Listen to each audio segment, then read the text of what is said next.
Ok, bienvenidos a este nuevo curso en línea y en esta ocasión va a ser de la materia de muestreo. Antes de entrar a la parte técnica, lo que viene siendo técnicas de muestreo y todo eso, vamos primero empapándonos un poco con una idea más o menos general sobre lo que es el muestreo y cómo es que funciona. Ok, para empezar, ¿qué es? Pues es básicamente un proceso en el cual nosotros vamos a seleccionar un conjunto de individuos de una población total. ¿Esto con qué fin? Pues con el fin de nosotros poder estudiar ese conjunto de individuos y así poder caracterizar el total de la población. Ok, ¿a qué nos referimos con eso de caracterizar el total de la población? Vamos a poner un ejemplo. Supongamos que quieren ustedes analizar cuál es la proporción de mexicanos que consume refrescos. Ok, entonces yo aquí tengo mi población mexicana y pues obviamente dentro tengo a cada una de las personas, suponiendo que estamos aquí representando a los más de 120 millones de habitantes que tenemos en el país. Ok, pues yo tengo de dos formas. Una, yo puedo irme con cada uno de los mexicanos, incluyéndome, preguntándoles, ok, ¿consume o no refresco? Ya que me digan, sí, no, ok, y pues los voy registrando. Y así me voy con cada uno hasta llegar hasta los más de 120 millones de personas. Esa, o lo que yo puedo hacer también es, en vez de analizar a cada uno de los individuos de la población que yo tengo aquí, mejor voy a tomar un grupo de esa población que yo tengo. Ese grupo que yo voy a sacar de ahí, le voy a llamar mi muestra, que es eso que yo acabo de sacar. Esta es la muestra entonces. Ahora, ¿por qué haría esto yo? Pues ok, si la población sigue cierto comportamiento, entonces si yo saco una muestra de esa población que yo tengo en total, pues esa muestra tendría que comportarse de una forma más o menos parecida a la población, ¿no? Entonces, de esas dos formas, pues la más conveniente va a ser que yo analice esa muestra que yo saqué, supongamos que saqué 100,000 personas, de estos más de 120 millones. Entonces es mucho más sencillo trabajar con esto que trabajar con todo esto que tenemos aquí en rojo. Ahora, ¿por qué el muestreo funciona? Pues básicamente funciona porque nos permite generalizar los resultados que obtenemos de esa muestra y eso con el fin de poder conocer más a la población. Esto en cierto modo es como un proceso a la inversa. Ahí les va por qué. Vamos viendo estos pasos que tenemos aquí. Primero, se extrae una muestra de la población, que es básicamente lo que ya representamos aquí. En segundo, se estudia y se mide el dato de interés. ¿Cuál es en este caso nuestro dato de interés? Pues saber cuál es la proporción de mexicanos que consume refresco. Y por último, se proyecta en la población el resultado observado. A eso nos referimos que lo estamos generalizando el resultado. De esta muestra que yo saqué, ok, pues yo tuve cierto resultado que aproximadamente el 80-90% de los mexicanos consumen refresco. Eso, ese resultado, yo lo saqué de aquí. ¿Qué voy a hacer entonces? Lo voy a proyectar a toda la población. Voy a asumir que toda la población mexicana 90% de ellos consume refresco. Entonces, eso es como el proceso a la inversa. De las conclusiones que yo saqué de la muestra, yo las voy a proyectar para toda la población que yo tenía originalmente.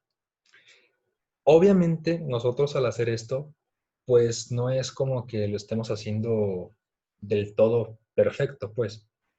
Si estuviéramos nosotros trabajando con la población total, pues ok, entonces podemos estar 100% seguros de las conclusiones que saquemos, pero no es así. Nosotros estamos trabajando nada más con una parte de esa población, con una muestra. Entonces, ok, pues sí, se comporta de una forma más o menos parecida, pero que la conclusión la hayan sacado ustedes de la muestra no quiere decir que aplique para toda la población a fin de cuentas. El muestreo tiene sus ventajas y desventajas, y vamos analizando un poco más aquí abajo. Ok, para empezar, con las ventajas, dice, se estudian menos individuos con menos recursos. Claro, ya lo vimos ahorita con el ejemplo que tenemos nosotros acá arriba. Tenemos menos personas y por ende nosotros vamos a necesitar menos recursos para realizar un estudio sobre esa muestra que tenemos aquí. No es lo mismo trabajar con los más de 120 millones de mexicanos que tenemos en la población a trabajar únicamente con, no sé, 100,000 mexicanos. Claro que va a ser mucho más sencillo, monetariamente va a ser mucho menor ese recurso y pues entre muchas otras cosas más que se vayan a necesitar. Otra de las ventajas que tenemos es que tenemos una mayor facilidad para nosotros poder manipular los datos. Y ojo, con manipulación de datos no me estoy refiriendo de que, ¿sabes qué? Pues de esa muestra que yo tomé, pues yo voy a mover los datos como de tal forma para asegurarme de que quiero llegar a la conclusión que yo estoy buscando. No, no estamos hablando de un mal manejo de datos, sino como un manejo nada más como tal. Más que nada un buen manejo, principalmente. Y obviamente es mucho más sencillo porque la cantidad de individuos que tenemos es mucho menor comparada con los 120 millones que se tiene originalmente. Entonces, ¿qué ocurre con esto? Al tener nosotros una cantidad menor, pues nos va a tener que ocupar menos tiempo y pues no se va a tener que gastar tanto dinero para poder nosotros analizar esa muestra. Esas son las ventajas que tiene el muestreo, pero también tiene ciertas desventajas. Nosotros cuando estamos sacando la muestra de la población, pues obviamente no estamos considerando a toda la población como tal, solamente estamos considerando a esos 100,000 habitantes mexicanos en esta muestra. ¿Qué quiere decir? Como no estamos considerando a toda la población, pues obviamente nosotros vamos a introducir un concepto que es el del error. Vamos a sacar conclusiones, pero esas conclusiones van a tener un cierto margen de error. Pero mucho ojo, ese error va a ser controlado a fin de cuentas. ¿Por qué? Porque existen diferentes técnicas de muestreo que va a aplicar para distintos tipos de poblaciones y obviamente cada técnica de muestreo nos va a arrojar un error diferente, ya sea mayor, ya sea menor. A fin de cuentas, la forma en que lo vamos a determinar cuál fue la mejor técnica de muestreo, pues va a ser con ese error. Por eso es que es controlado. No quiere decir que sea un error de que, ¿sabes qué? Pues no lo puedo manejar. Sí se puede manejar, es un error controlado a fin de cuentas. Y otra desventaja es que esto nos puede tener sesgos al momento de tener una muestra mal seleccionada. Ok, pero se podrán preguntar, ¿por qué una muestra estaría mal seleccionada? Para empezar, esas muestras que se sacan de las poblaciones tienen que ser aleatorias. ¿A qué nos referimos con esto? Vamos poniéndolo aquí. Las muestras tienen que ser aleatorias. ¿Ok? Ahora, esto de aquí, que una muestra sea aleatoria significa que todos los individuos de la población tienen exactamente la misma probabilidad de ser elegidos para la muestra. A eso nos referimos con que una muestra sea aleatoria.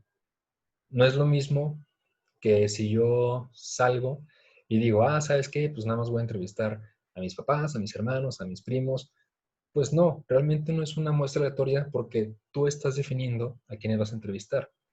Y como en este caso, pues gente que ya conocemos, pues obviamente los datos, las conclusiones van a estar sesgadas. Y esto, a fin de cuentas, nos va a provocar datos erróneos, información errónea, y a fin de cuentas eso no nos va a servir de nada.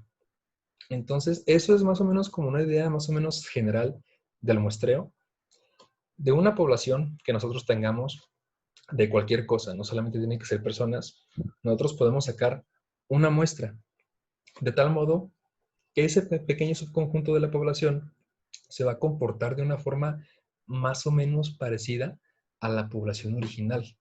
Y en base a eso, yo puedo realizar los estudios sobre esa muestra de la característica que yo desee estudiar, la que quiera, para así yo sacar conclusiones y a fin de cuentas yo los puedo proyectar a esta población que yo tengo originalmente acá, sea de lo que sea, repito.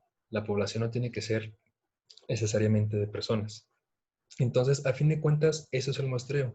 Y por eso es que funciona, porque estamos sacando esa muestra de una población que se está comportando de cierta forma y la muestra también va a seguir un comportamiento parecido. No exactamente igual, pero en cierto modo sí lo va a seguir parecido.